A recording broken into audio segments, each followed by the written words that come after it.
came tonight so that none of you would be able to leave this auditorium and ever again be able to say to a physician, to a counselor, to your future husband or wife, nobody told me. I didn't know. If you have sex outside of a permanent marriage relationship, you will pay. There's a cost. No one has ever had sex outside of that context and not paid, and the question we got to ask tonight is this: what is the cost, and is it worth it?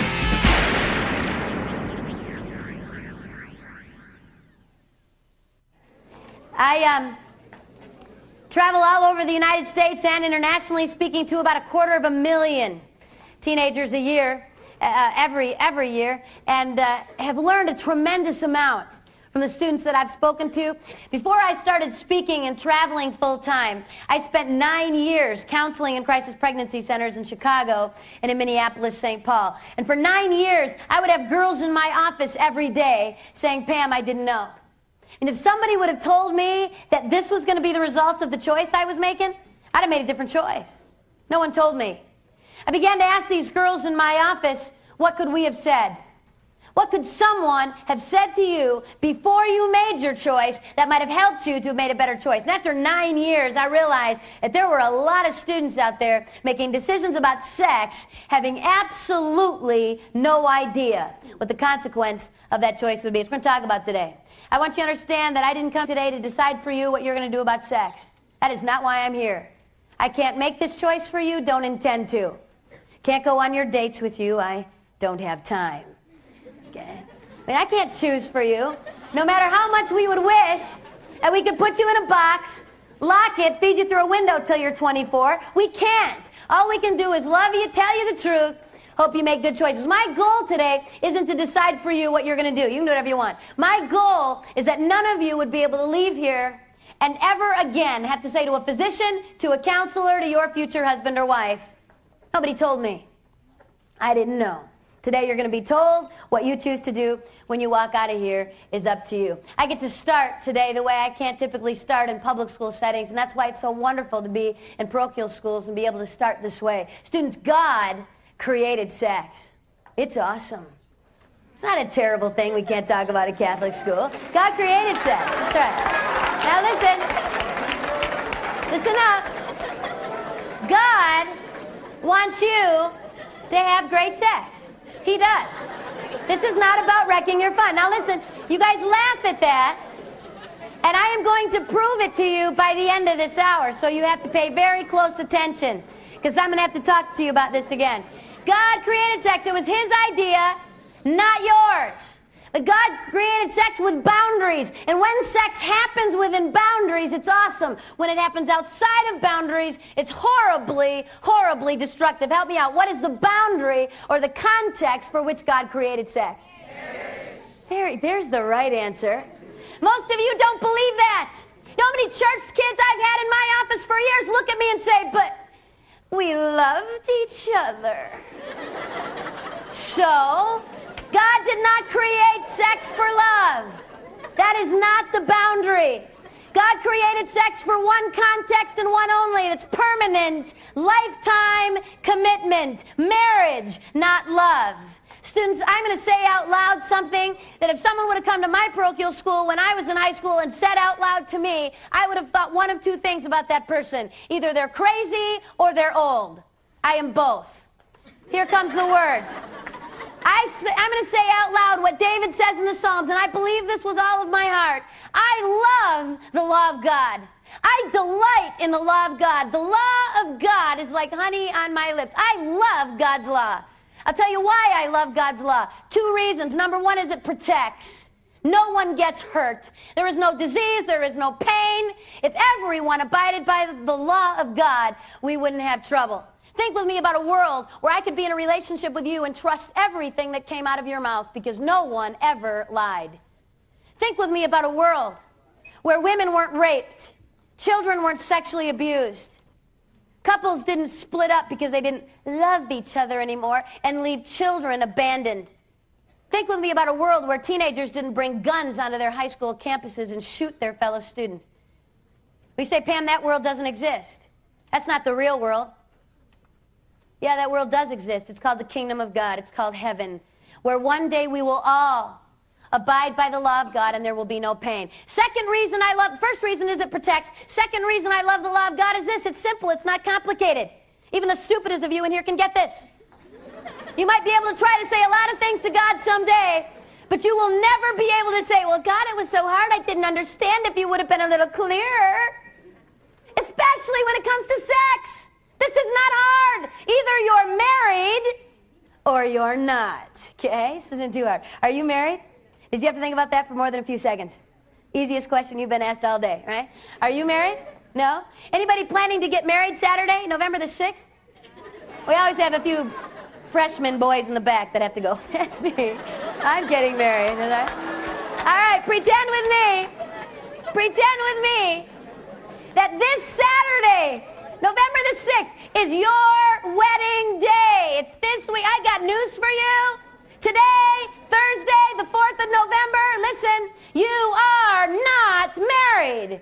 Saturday, walk the aisle, say the words, exchange the rings, leave, and have at it. But today, you're not married. Anybody in here confused? Not sure whether you're married or not? Just kind of confused? Because we'd be glad to help you. Okay? Here is the rule. Here is the simple law of God. If you are not married, don't do it. If you are married, go for it with the person you're married to. Okay, I have to put that in there. Some of you get a little confused.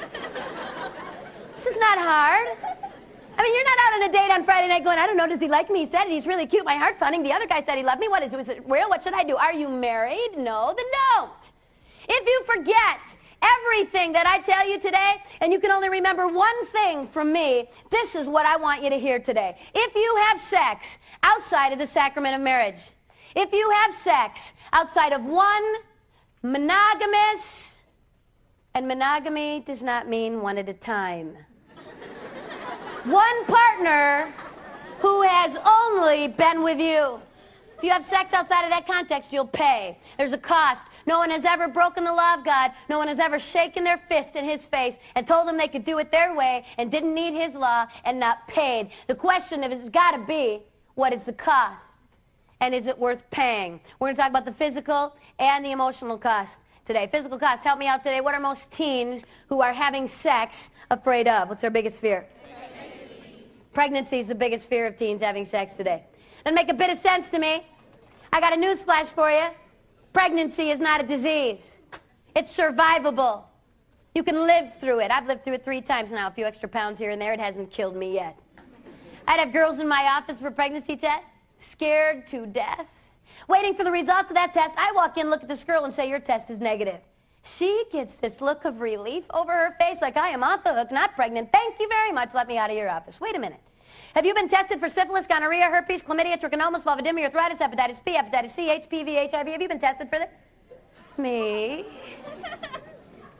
You know, I live in Mission Hills. Why would I need to be tested for that? This girl is in my office thinking that she could possibly be pregnant, and she doesn't think she could have a disease. Students, you have a 4 times greater risk of contracting a disease today than you ever have of being pregnant. Pregnant teen girls, pregnant teenage girls in this country today are carrying, on average, 2.3 sexually transmitted diseases. Not 1, not 2, most of them 3 or more. But they weren't worried about disease. They didn't want to get pregnant. Every school I'm in, without exception, I will have a girl write me, email me, or come right up to me and say this. Well, my mom found out I was having sex, and so she put me on the pill. Or Norplant, or Depo, fill in the blank. What's that protecting that girl from? What's birth control protect you from? Pregnancy. That drug, that hormone that this girl is taking has just made her 10 times more likely to contract the disease than if she were not taking that drug. This girl's going to end up sterile or dead. Thanks, Mom. Glad you cared. Pregnancy is not the worst thing that could happen if you decide to have sex. Far worse things than that. However, over 9 years, I had to tell a lot of girls that their test was positive. Immediately, they wanted an easy, painless way out of this pregnancy they didn't plan. I have to look at this girl and say, guess what? Your choices at this point are bad, terrible, and even worse. Those are your options. You had a good choice. That was before sex. Now, all of the choices you got are going to carry consequences. Abortion is painful. I've counseled hundreds of women, 5, 10, 15 years after an abortion, still hurting. I've counseled teen girls with anorexia, bulimia, depression, suicide, because of an abortion they couldn't take back. So last summer I had to deal with a 20-year-old girl, the most painful things I've ever seen and witnessed. Underwent an abortion at 18 weeks, dilation and an evacuation. The abortionist dilated the cervix, entered her uterus with a very sharp instrument that looks a little bit like pliers or tongs, and literally ripped the child out in pieces. In the process of performing this procedure, he perforated her uterus, grabbed a hold of part of her bowel, and yanked it right through her vagina. She was hemorrhaging. In order to stop the bleeding, they rushed her to an emergency room where they did a radical hysterectomy. This 20-year-old will never have children. Not only that, they had to do a colostomy. She's going to go to the bathroom in a bag on the outside of her body for the rest of her life. A safe, legal, little fix to a problem. No way. Abortion hurts women. Parenting is not easy. This last May, I had a 7th grader at a middle school I spoke at, 12 years old, pregnant with twins, delivered in July. It's going to be a lot of difficult years. 80% of teenage girls who choose to parent children while they're teens will live below the poverty level for at least 10 years, most of them for the rest of their lives, and 90% will never attend or graduate from college. 90%. And 10 out of 10 of those girls sat in my office and said, not me. Well, Pam, I'm going to finish high school, work full-time, go to college, be a doctor. Life happens to most of these girls. The #1 indicator of poverty in this nation's students has nothing to do with race or where you live. The #1 indicator of poverty in our country today is single-parent households in the age of that young girl when she began parenting alone. Serious responsibility, girls. Guys, in case you've all fallen asleep now, because we're talking about pregnancy and this does not involve you. Young men, you get a girl pregnant in the lovely state of California or any other state in this nation whom you are not legally married to.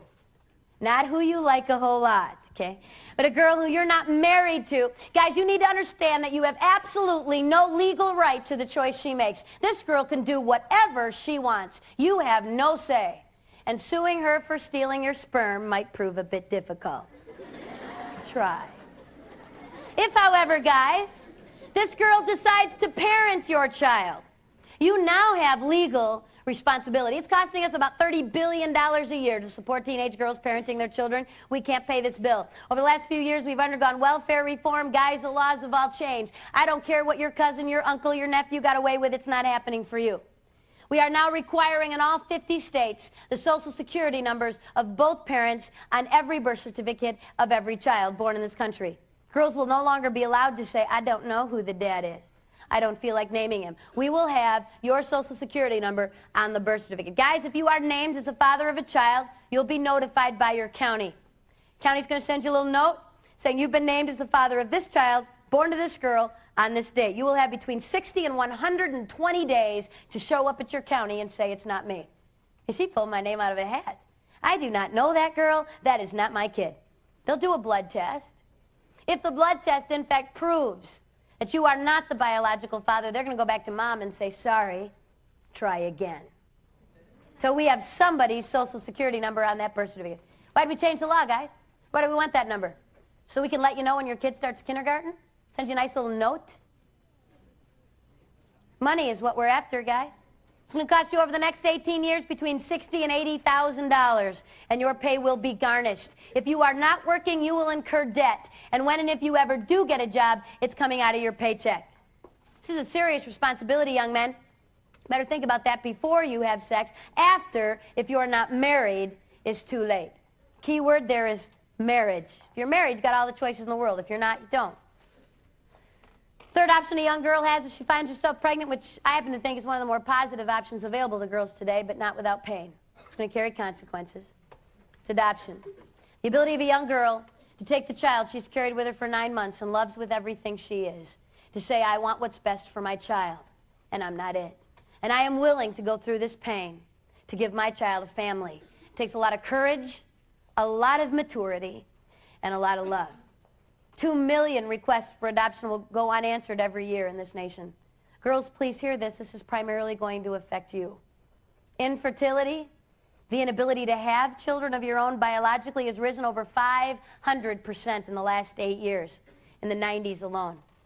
In fact, we are now spending $4 billion a year on fertility treatment, and we have had more multiple births in the 90s because of fertility drugs than in the entire history of our nation up to this date. We've got so many more couples who can't have children and no infants available. Average adoption now takes between 8 and 10 years and costs between $10,000 and $20,000. It takes a lot of love for a girl to give her child a family and to give that couple the privilege of being parents. 34 years ago in Michigan, a young 15-year-old became pregnant. She had a lot of difficult choices to make, maybe more so than some young girls. She was raped. Abortion was legal in the 60s for rape. But this young girl chose to give her child life and then to place that child with an adoptive family. And that child was me. My biological father is a rapist. I don't even know my nationality.